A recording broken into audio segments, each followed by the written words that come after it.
కరీంనగర్లో అభివృద్ధి పేరుతో కరీంనగర్ ఎమ్మెల్యే గంగుల కమలాకర్ మేయర్ సునీల్ రావు గత దశాబ్ద కాలంగా దోచుకున్నారని కరీంనగర్ సిటీ కాంగ్రెస్ అధ్యక్షుడు కోమటిరెడ్డి నరేందర్ రెడ్డి ఆరోపించారు. దోచుకున్న లెక్కలతో సహా తేల్చుతామని, అవినీతికి సహకరించిన అధికారుల పని పడతామని కోమటిరెడ్డి హెచ్చరించారు.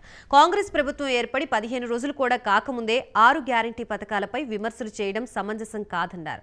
రానున్న రోజుల్లో బీఆర్ఎస్ ప్రజాప్రతినిధుల అవినీతి, కబ్జాల బాగోతాలు తేల్చుతామన్నారు. మొట్టమొదటి ప్రెస్ మీట్ మా నగర కాంగ్రెస్ ఆధ్వర్యంలో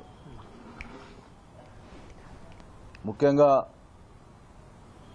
ఈ రాష్ట్రంలో ప్రజాప్రభుత్వం కాంగ్రెస్ ప్రభుత్వం వచ్చిన తర్వాత మీరు చూస్తూ ఉన్నారు. గత 15 రోజులుగా ముళ్ళ కంచెలను బద్దలు కొట్టి నిర్బంధాల నుంచి విముక్తి కలిగి ఈరోజు ప్రజలు స్వేచ్ఛా వాయువులతోటి మరి పాలన చూస్తూ ఉన్నారు. ముఖ్యంగా గత 10 సంవత్సరాలుగా ఇక్కడ మేము కాంగ్రెస్ పార్టీగా ముఖ్యంగా కరీంనగర్ అసెంబ్లీ నియోజకవర్గం కావచ్చు, కరీంనగర్కు సంబంధించినటువంటి కార్పొరేషన్ కావచ్చు, ఎన్నో సమస్యల మీద, మాఫియాల మీద పోరాటం చేసిన సంగతి మీరందరూ ప్రత్యక్ష సాక్షులు.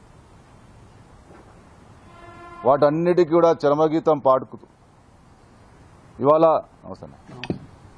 ఈ ప్రజాప్రభుత్వంలో ఇక మాఫియాలకు కానీ అవినీతికి కానీ ఆస్కారం లేదు. మేము అధికారులను కూడా ఒక్కటే కోరుతా ఉన్నాం. గత అవినీతి పాలనలో బలవంతంగానో లేకపోతే ఏ రకంగానో మీరు ఒత్తిళ్లకు లొంగి పనిచేసారు కావచ్చు. కానీ ఈ ప్రజాప్రభుత్వంలో దయచేసి మీరు బలిపశువులు కాకండి అని చెప్తా ఉన్నాం.